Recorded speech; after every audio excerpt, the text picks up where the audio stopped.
Келдік Заевкеге. Мынау подъезд қайда?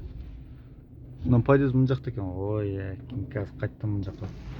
В общем, келдім.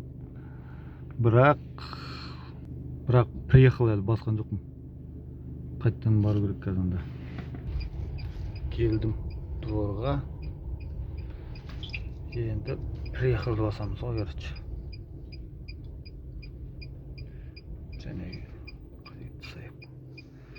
не басам? Приехал болатын.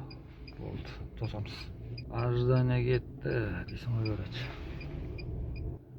620 болып кеттік, поехали, клиент келді. Номер басқа тұр ғой? Кеттік онда ғой. Toyota Vista. 6-да 8 километр барғанда көреміз. Ровно 1000 теңге шықты. Нормально. Нормально ғой. 1000 теңгеден 60 теңге алып, 940 теңге қалтада, короче.